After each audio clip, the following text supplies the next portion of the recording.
ఈరోజు వాస్తవంగా మండలిలో ఈరోజు మా టీం ఇది ఈ రాత్రి ఈ యొక్క క్వశ్చన్ కూడా మళ్ళీ ఈరోజు అసెంబ్లీలో పోస్ట్ చేయడం జరిగింది.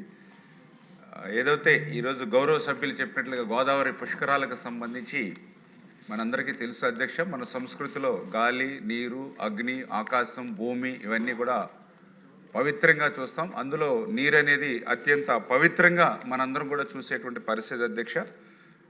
2027 సంవత్సరంలో మరి 26/6/2027 నుండి 7/7/2027 అంటే 12 రోజుల పాటు ఈ యొక్క గోదావరిలో జరిగేటువంటి పుష్కరాలు ఒక ఆధ్యాత్మికమైనటువంటి వేడుకలు. ఈ యొక్క పుష్కరాలు అటువంటి ఆధ్యాత్మికమైన వేడుకలు జరిగేటువంటి పుష్కరాల సందర్భంగా నది యొక్క పవిత్రతను కాపాడేటువంటి విధంగా, కాలుష్యాన్ని నియంత్రించేటువంటి విధంగా ఖచ్చితంగా ఈ ప్రభుత్వం అత్యంత నిబద్ధతో వ్యవహరిస్తుంది.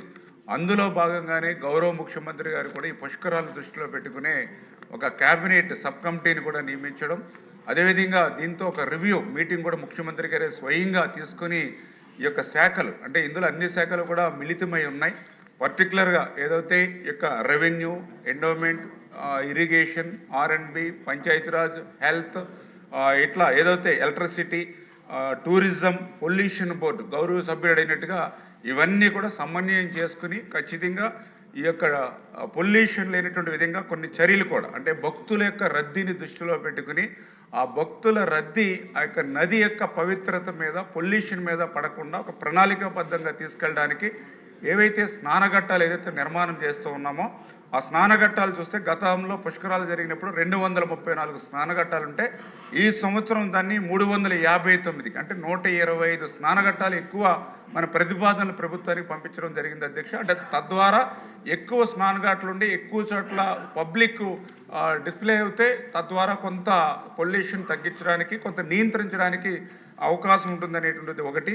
రెండోది వ్యర్థాల నిషేధం. ఇప్పుడే గౌరవ సభ్యులు చెప్పినట్లుగా వాస్తవం అధ్యక్ష, ఈవేళ నదుల్లో కానీ కాలువల్లో కానీ జంతు కలేబరాలు కానీ డ్రైన్స్ కానీ ఇవన్నీ కూడా ప్లాస్టిక్ కానీ ఇవన్నీ కూడా కాలువల్లోనే డస్ట్బిన్లుగా వాడుతున్నటువంటి పరిస్థితుల్లో ఈ యొక్క ప్లాస్టిక్ వ్యర్థాలన్నీ కూడా క్లియర్గా మనం దాన్ని నియంత్రించి నిషేధం కూడా విధించడం జరిగింది అధ్యక్ష.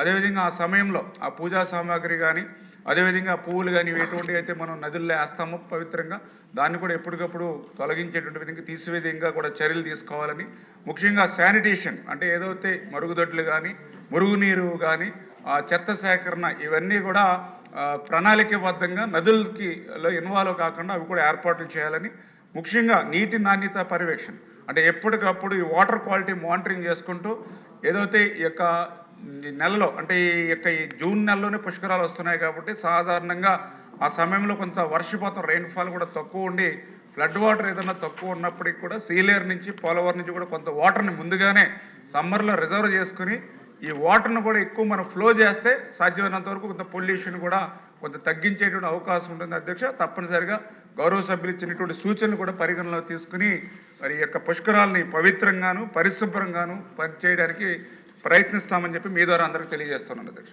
ఒక బోలిశెట్టి శ్రీనివాస్ గారు మంత్రి గారు ఒక సప్లిమెంటరీ ఉంది అధ్యక్ష. మరి ఏదైతే ఈ నదులు కలుషితం అవుతున్నాయని చెప్పి ఇవాళ క్వశ్చన్లో వచ్చిందో అది చాలా ఇంపార్టెంట్ అధ్యక్ష. ఆ నదుల నుంచి వచ్చే మెయిన్ కాలువలన్నీ కూడా మా తాడేగూడెం పట్టణం మీదుగా ఏలూరు వరకు కూడా ఉన్న విలేజ్లకు కానీ టౌన్లకు కానీ సాగునీరు తాగునీరు అందించే విధంగా ఉండే అధ్యక్ష. మా చిన్నప్పుడు మనం వెళ్ళి స్నానం చేయడానికి ఉండేది అధ్యక్ష కాలంలో. ఇవాళ ఏ విలేజ్ని చూసినా ఆ చెత్త అంతా తీసుకొచ్చి కాలగొట్టులు పడేయడం, లేకపోతే ఆ టౌన్లో ఉన్న వ్యర్థాలన్నీ కూడా కాళ్ళలోకి వదిలేయడం, టోటల్ పొల్యూట్ అయిపోతుంది అధ్యక్ష. స్నానం చేసే పరిస్థితి లేదు అధ్యక్ష. దాన్ని కాపాడుకోవాల్సిన బాధ్యత మనకు ఉంది కాబట్టి దాని మీద లో లెవెల్ కెనాల్లో, మిడ్ లెవెల్ కెనాల్లో కూడా ఈ డ్రైన్లు పెట్టేసి అవి కూడా పనిచేయకుండా రైతులు మురుగులో వ్యవసాయం చేస్తున్నారు అధ్యక్ష. దయించి దానికి ఏదో ఒక ఈ సభకు అందరికీ సంబంధించిన ఇష్యూ ఇది కాబట్టి మీరు కూడా మా జిల్లా వాసులు కాబట్టి, రామానాయుడు గారు కూడా మా జిల్లా వాసులు కాబట్టి సిల్ట్ 5 సంవత్సరాలు గత 5 సంవత్సరాలు సిల్ట్ తీయలేదు అధ్యక్ష. లోన్లు పెట్టలేని పరిస్థితి. భక్తులు కార్తీక మాసం అంటే శివాలయాలకు వెళ్ళి స్నానం చేసే పరిస్థితి లేదు అధ్యక్ష. కాబట్టి దయించి ఇమీడియట్గా సిల్ట్ తీయించాలి. ఈ వ్యర్థాలని కంట్రోల్ చేయడానికి ఏదో చట్టం చేయాలి అధ్యక్ష. పర్యావరణ శాఖ నుంచి కూడా గౌరవ ఉప ముఖ్యమంత్రి గారు కూడా విన్నవిస్తున్నాను అధ్యక్ష ఈ సభ ద్వారా. తప్పకుండా ఈ స్వచ్ఛమైన నీరుగా మనం మార్చుకోవడానికి మన ప్రభుత్వంలో తగిన చర్యలు తీసుకోవాలని మంత్రి గారిని సభ ద్వారా కోరుతున్నాను అధ్యక్ష. Thank you. మీ టైం అయిపోయిందండి మంత్రి గారు. ఇది కూడా ఆల్రెడీ కవర్ చేశారు చాలా వరకు చేసాం. క్లుప్తంగా. గౌరవ సభ్యులు బొలిశెట్టి శ్రీనివాస్ గారు ఏదైతే డ్రింకింగ్ వాటర్ కూడా కలుషితం వాస్తవం అధ్యక్ష. ఎందుకంటే మనం ధవళేశ్వరం నుంచి మరి ఏదైతే ఈ యొక్క ఉభయ గోదావరి జిల్లాలకి నీరు కాలువల ద్వారా, పిల్లకాలువల ద్వారా, బోధుల ద్వారా, చెరువుల ద్వారా వస్తుందో ఇదంతా కూడా వాటర్ పొల్యూషన్ అవుతున్నటువంటి పరిస్థితిలో పక్కనే గోదావరి ఉన్నప్పటికీ కూడా త్రాగడానికి లేనిటువంటి పరిస్థితులు అధ్యక్ష. దానితో మొన్ననే మన జలజీవన్ మిషన్లో కూడా అమరజీవి జలజీవన్ మిషన్ ద్వారా మరి గౌరవ ఉప ముఖ్యమంత్రులు కూడా ఆ యొక్క వాటర్ వర్క్స్ను కూడా మొన్ననే శంకుస్థాపన చేసినటువంటి పరిస్థితి కూడా మీ ద్వారా తెలియజేసుకుంటూ, ఖచ్చితంగా ఏదైతే ఈ యొక్క జంతు కళేబరాలు వాస్తవం మేము కూడా, ఎందుకంటే ఈ కాలువల్లో మీరు కూడా పూడికి కానీ లేదా గొరబడెక్క కానీ మీరు కూడా సొంత ఖర్చులతోటి వీటితోటి కూడా మీ ఉండి నియోజకవర్గంలో మీరు కానీ మేము కానీ పాలకులు మనం కూడా ఇన్వాల్వ్ అవుతూ ఉన్నాం. అటువంటి పరిస్థితులు మనం కూడా చూస్తున్నాం. జంతు కళేబరాలు కూడా కాలువల్లో ఉంటూ ఉన్నాయి. కొన్ని చోట్ల చూస్తుంటే పౌల్ట్రీస్ ఉంటే చచ్చిపోయినటువంటి కోళ్ళను కూడా బస్తాల కింద కట్టి కాలువలో వేస్తున్నటువంటి పరిస్థితి ఇవన్నీ చూస్తూ ఉన్నాం. డ్రైన్స్ ఇవన్నీ కూడా ఖచ్చితంగా ఆ యొక్క పొల్యూషన్ కంట్రోల్ బోర్డు అదేవిధంగా ఇతర శాఖలతోటి కూడా సమన్వయం చేసుకుని గౌరవ సభ్యులు చెప్పినట్లుగా దీని మీద చట్టాలను కొంచెం కఠినం చేసి ఈ యొక్క కాలువల్లోనూ పర్టికులర్గా ఈ యొక్క వాటర్ పొల్యూషన్ కాకుండా తీసుకునేటువంటి నిర్ణయాల మీద మేము కూడా ఆలోచన చేసి ముందుకెళ్తామని చెప్పి తెలియజేస్తాం. చిన్న చిన్న శిక్షలు పెనాల్టీలు కూడా ఆలోచించాలండి. ఓకే సార్ తప్పనిసరి. Thank you sir.